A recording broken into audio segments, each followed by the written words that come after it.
Usai Anies Muhaimin dideklarasikan sebagai bakal capres dan cawapres, Partai Demokrat tak ingin berlama-lama dalam kekecewaan.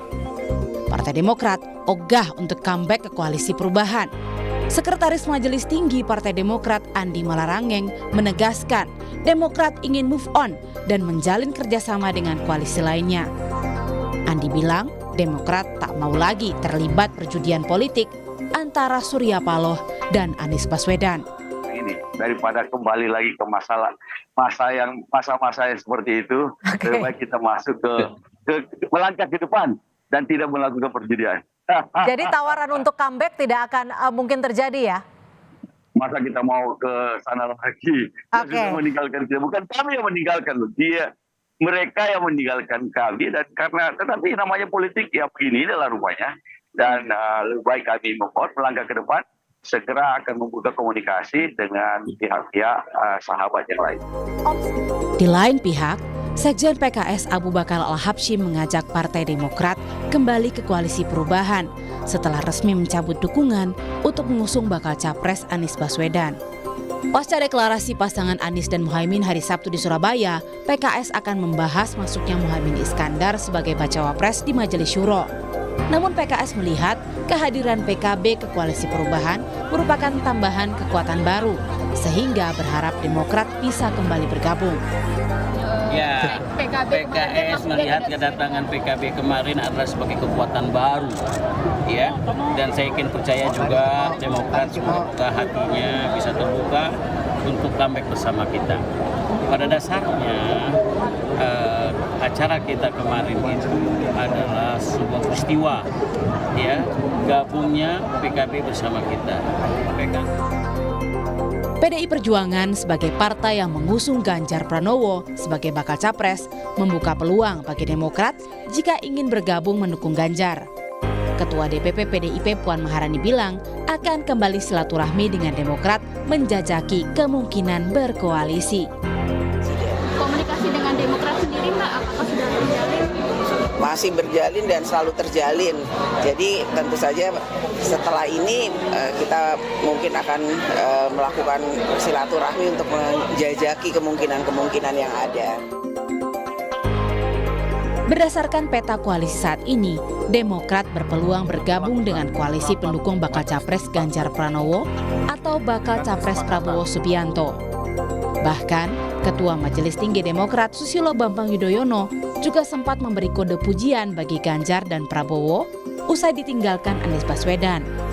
Keharusan bagi parpol memberikan dukungan di Pilpres sudah diatur di Undang-Undang Pemilu Pasal 235. Sehingga Demokrat mau tidak mau harus berkoalisi dengan parpol lain mendukung capres agar tidak kena sanksi di pemilu berikutnya.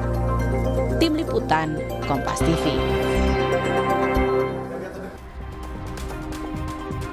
Saudara, lalu kemana Demokrat akan berlabuh usai merasa dilukai di Koalisi Perubahan untuk Persatuan? Kita akan bahas sore ini bersama dengan Kepala BPOKK DPP Partai Demokrat Herman Khairun dan juga pakar komunikasi politik Prof. Karim Suryadi. Nanti Mas Herman akan bergabung, tapi saya mau sapa Prof. Karim dulu. Sore Prof. Karim. Selamat sore Audrey. Setelah AHY ini sudah move on kemarin setelah ditinggal Koalisi Perubahan dan juga Anies, kemudian kira-kira kans yang terbesar kemana AHY dan Partai Demokrat ini, Prof. Karim? Apakah akan mendukung ke koalisi Ganjar atau koalisi Prabowo yang paling besar kansnya? Ya, menurut saya ini tentu saja bukan akhir dari sebuah perjalanan Demokrat ya. Masih banyak pilihan, mulai dari membangun poros koalisi baru meskipun ini tantangannya tidak mudah. Karena modal suara yang dimiliki oleh Demokrat membutuhkan dukungan sekurang-kurangnya 2 atau 3 partai. Nah, langkah yang paling realistik memang bergabung dengan salah satu dari 2 poros yang ada. Kalau kita melihat sejarah misalnya dalam 4 pemilu terakhir Demokrat belum pernah bergabung dengan koalisinya PDIP. Dan 2019 Demokrat bergabung dengan Gerindra. Dan sebenarnya selain bergabung dengan salah satu kubu, bisa juga ada opsi lain, misalnya opsi yang diambil oleh Demokrat pada tahun 2014. Dia tidak bergabung dengan salah satu kubu, tapi menjadi pendukung saja. Pendukung koalisi yang dihuni oleh Gerindra saat itu. Nah, jadi menurut saya, apakah akan menjadi pendukung salah satu kubu, masuk ke dalam kubu Demokrat itu lebih realistik karena punya pengalaman, pernah bekerja sama dengan Gerindra dan kawan-kawan. Di samping dari sisi komunikasi politik antara Prabowo dengan SBY itu lebih terbuka, lebih cair dan lebih teramati oleh publik ketimbang komunikasinya antara Pak SBY dengan Ibu Mega. Jadi menurut saya peluang seperti itu ada. Tetapi yang menarik di sini adalah bagaimana ajakan PKS untuk kembali gitu bergabung gitu ya. Kenapa saya bilang highlight? Karena dalam 4 pemilu terakhir Demokrat itu selalu berpasangan dengan PKS. Ini ada apa? Tapi sayangnya PKS sepertinya berbeda pilihan dengan Demokrat. Akan tetap di koalisi yang dibesut oleh Nasdem, kemudian PKS dan PKB. Jadi menurut saya peluangnya masih ada. Realistik bergabung dengan Demokrat atau Ganjar, dengan pendukung Prabowo atau Ganjar. Namun karena ada pengalaman historis, misalnya sejarah. Meskipun keduanya juga ada pengalaman historis juga dengan Pak Prabowo ya. Ya, jadi sejarah bergabung dengan Gerindra itu jauh lebih kuat gitu ya. 2019 bergabung, 2014 menjadi pendukung meskipun tidak bergabung. Tetapi dalam 4 tahun pemilu terakhir belum pernah PDIP bekerja sama dengan Demokrat. Itu sebenarnya challenge meskipun langkah awal pembukaan komunikasi sudah dilakukan antara Mbak Puan dengan AHY, tetapi kita tahu semua bahwa penentu di kedua partai ini bukan Puan dan AHY, tetapi SBY dan Ibu Mega. Dan sampai sekarang kita belum melihat tanda-tanda mencairnya kebekuan komunikasi antara dua tokoh ini. Prof, hari ini kan peristiwa politik bukan hanya tadi pidato AHY yang sudah move on gitu ya, tapi juga ada peristiwa politik, ada partai politik koalisi pendukung Ganjar Pranowo, PDIP, kemudian Perindo, P3 dan juga Hanura bertemu. Nah, apakah ini saling mensinkronkan untuk baca wapres atau mungkin jangan-jangan ada omongan juga untuk Demokrat bisa bergabung? Ya, saya pikir bisa terjadi keduanya ya, karena pecahnya koalisi di satu sisi itu akan berdampak besar bagi yang lain. Jadi sama seperti sebuah tim kesebelasan mengganti pemainnya, dia akan direspon. Ada kontra strategi dari koalisi yang lain. Nah, PDIP sekarang bertemu bukan saja untuk menyolidkan koalisi yang ada, sebab kita tahu misalnya P3 disebut-sebut dalam kasus ini kan. Jadi P3 disebut-sebut dalam pusaran arus ini. Ada yang mengatakan ada kemungkinan atau peluang membentuk poros baru dengan menarik P3 yang menggadang-gadang Sandiaga Uno. Jadi menurut saya itu yang pertama. Yang kedua, tentu saja sekarang Demokrat yang belum menentukan arah politiknya itu menjadi sebuah godaan yang luar biasa. Baik bagi kubu PDIP maupun Gerindra. Dan ini akan coba dimanfaatkan. Dan menurut saya itu wajar-wajar saja. Sekali lagi wajar-wajar saja. Bukan saya tidak berempati dengan apa yang terjadi dan menimpa Demokrat, tetapi kita hafal betul doktrin politik bahwa yang membedakan politisi dan orang biasa itu adalah soal mati. Politisi itu bisa mati berkali-kali, bangkit berkali-kali, tapi orang biasa matinya hanya sekali. Jadi menurut saya sekali lagi ini bukan akhir ya dari perjalanan Demokrat, masih banyak peluang yang bisa dimainkan. Tinggal berpulang kepada bagaimana agreement yang mau dibangun, konsisten yang akan diciptakan gitu ya. Tapi Prof, pertemuan dari ini kan baru power playing. Nah, soal power sharingnya itu akan ditentukan ketika power playingnya berjalan sampai di ujung. Oke, dan apakah juga pertemuan koalisi pendukung Pak Mas Ganjar ini di sore hari ini, termasuk ada Bu Ketum PDIP juga Bu Mega, ini juga untuk menyolidkan lagi siapa kira-kira yang terpilih bacawa pres pendamping Mas Ganjar? Ya, akan tentu saja begitu karena kita melihat ya dari 3 kubu ini penentuan baca pres itu menjadi sebuah cliffhanger tali pengikat ya, bukan saja akan menentukan nasib koalisi, tetapi juga akan menentukan bagaimana peta ini ke depan gitu ya. Sebab suka atau tidak, orang sekarang mulai berhitung misalnya dengan adanya pasangan yang lengkap, yang real antara Anies, Imin, maka orang akan mengadu strategi, bahkan akan melakukan kontrastrategi gitu ya. Kalau dulu hanya hitung-hitungan pada level capres, sekarang ada salah satu cawapres di sana, sehingga cawapres mana yang harus dipasang, apakah berdasarkan perimbangan tiket koalisi, perimbangan tiket ke capres, apakah perimbangan Artinya harus minimal head to head juga dengan bacawa presnya ya? misalnya pembelahan sosial, sehingga peta head to head-nya akan lebih konkret, bukan hanya sekedar mempertimbangkan faktor capres. Sekarang faktor cawapres sudah mulai bisa dikalkulasi, baik dari sisi proporsi kedaerahan, perimbangan tiket antara komposisi pengalaman, kemampuan, dan lain-lain. Jadi menurut saya sekarang kita memasuki sebuah fase yang jauh lebih maju ketimbang kemarin, begitu ya. Karena apa? Karena dengan ada satu pasangan lengkap, maka kalkulasi akan lebih konkret. Dan ini akan memberikan sebuah semangat, tentu saja peta jalan bagi partai lain untuk menentukan langkah berikutnya. Oke, kalau tadi kata Prof. Karim bilang kemungkinan Demokrat akan kansnya lebih besar. Kalau ke Pak Prabowo, saya tanyakan langsung ke Kepala BPOKK Partai Demokrat, Mas Herman Heron. Sore, Mas. Ya, selamat sore, Kompas TV. Mas Herman, langsung aja saya tanyakan nih, kalau dari Partai Demokrat, Mas Ahy bilang sudah move on, jadi kemana nih arah koalisi selanjutnya? Ikut Mas Ganjar atau ikut ke Pak Prabowo? Ya, kami pertama tentu masih terus untuk mengkonsolidasikan di internal. Setelah tadi rapat pleno DPP, kami mempersiapkan nanti hari Rabu akan melaksanakan rapat Commander's Call bersama seluruh para ketua DPD seluruh Indonesia. Di Demokrat membiasakan diri untuk mengambil sikap dan keputusannya bersama-sama dengan seluruh kader. Kami melibatkan seluruh tingkatan untuk didengar pandangan dan pendapatnya seperti apa. Tentu setelah kejadian kami ditinggalkan oleh Partai Nasdem dan Anies Baswedan, kemudian kami juga harus menata kembali pola pikir dan ide gagasan serta aksi apa yang harus kita lakukan ke depan. Ini yang sedang dilakukan oleh Ketua Umum, bahkan tadi Ketua Umum sudah menyampaikan press conference-nya bahwa pertama ya mengucapkan kepada pasangan Anies Baswedan Pak Muhaimin sebagai pasangan capres-cawapres. Kedua ya tentu memohon maaf jika ada hal yang tidak nyaman dengan begitu gerakan kader yang masif.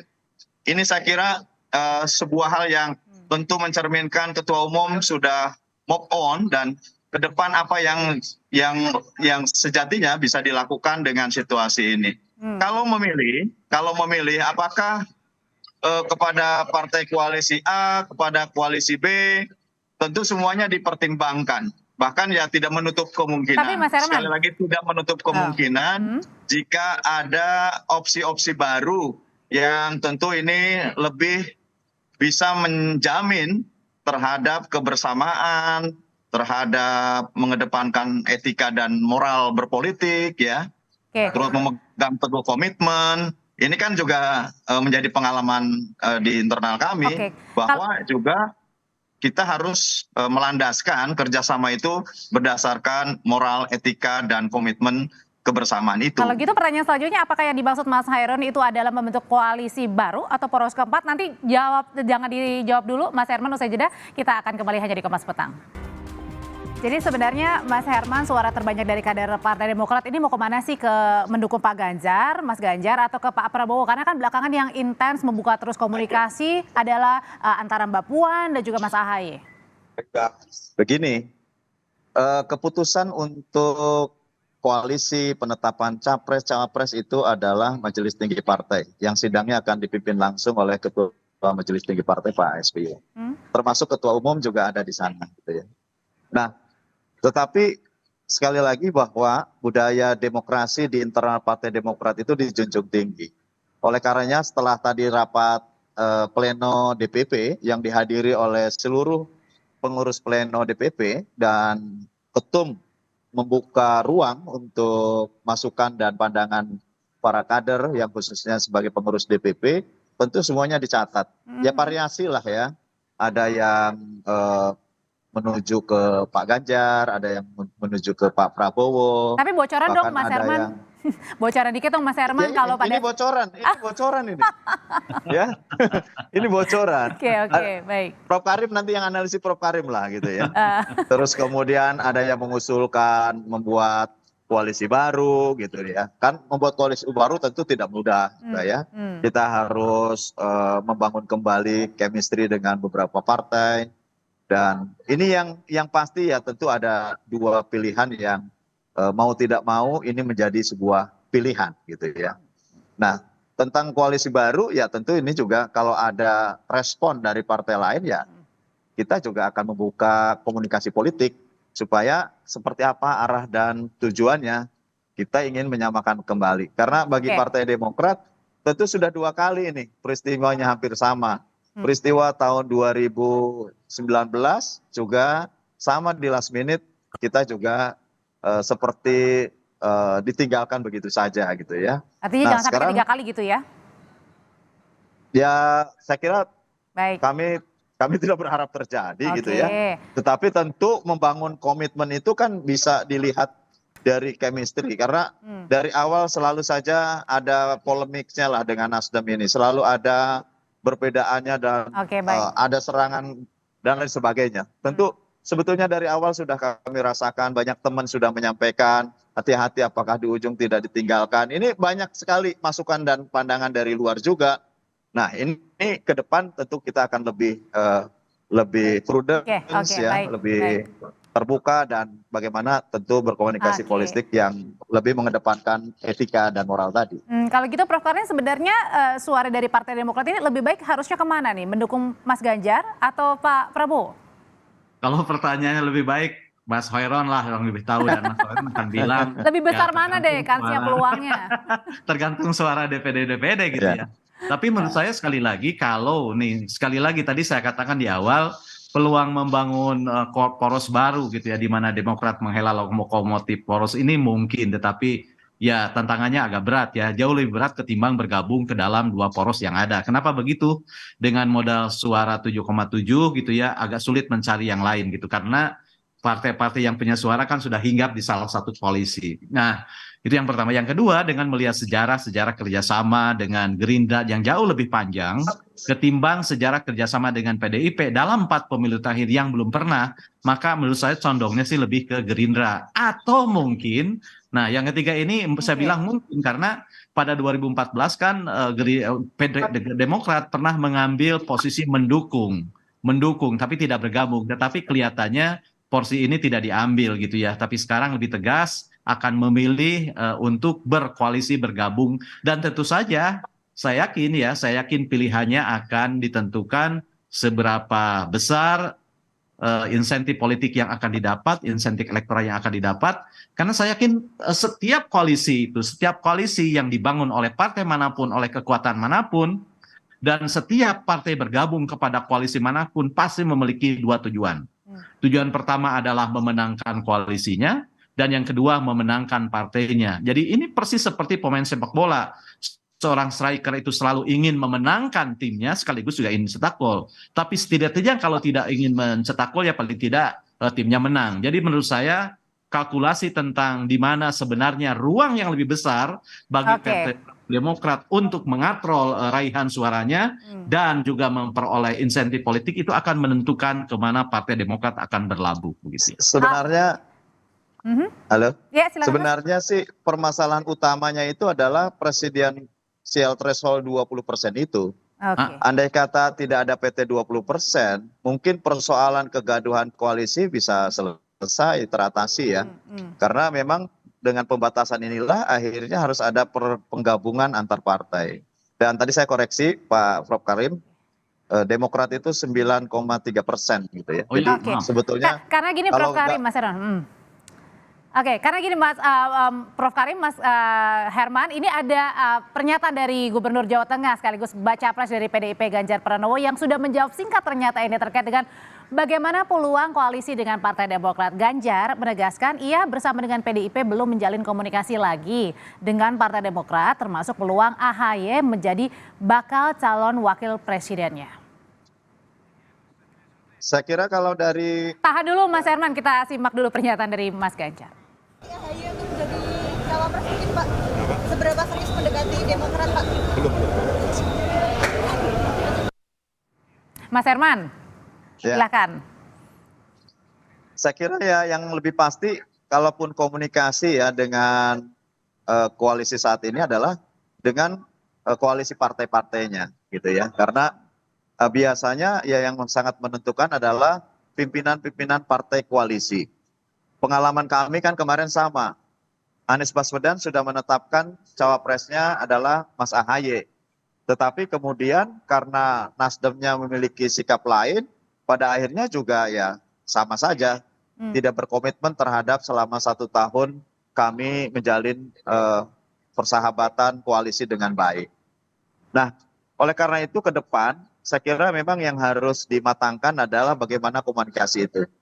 Secara aktif, ya tentu ada di level-level tertentu dari sekarang sudah punya komunikasi. Sudah ada komunikasi dari sekarang.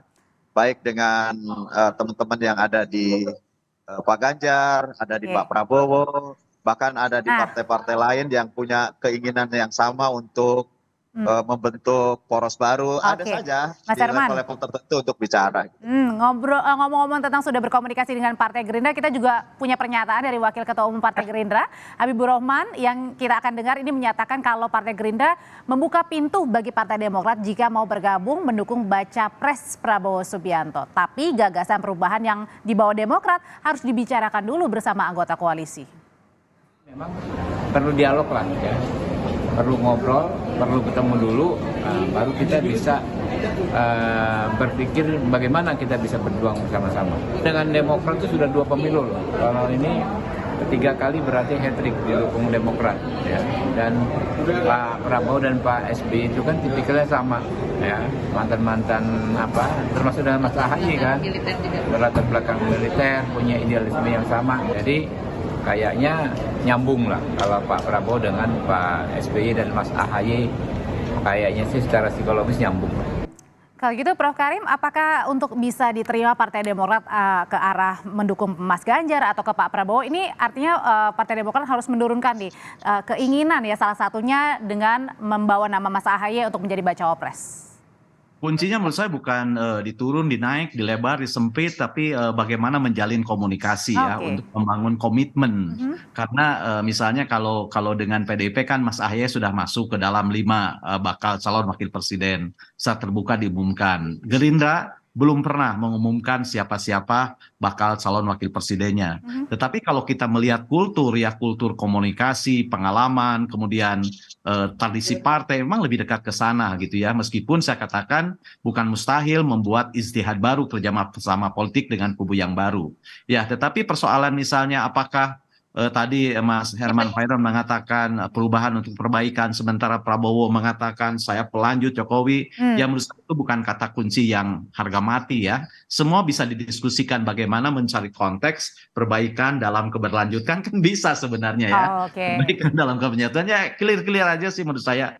Karena untungnya dari blok-blok koalisi itu tidak ada satu blok pun yang dibangun di atas koalisi berdasarkan ideologi yang ketat gitu ya, karena kita menganut ideologi Pancasila dan terbuka, sehingga ya hitung-hitungannya berada pada level strategi dan taktik menurut saya ya, soal bagaimana strategi dan taktik, bagaimana passion bisa dibangun, bagaimana marwah partai bisa diangkat, dan kenyamanan itu bisa terjaga. Intinya itu sih sebenarnya.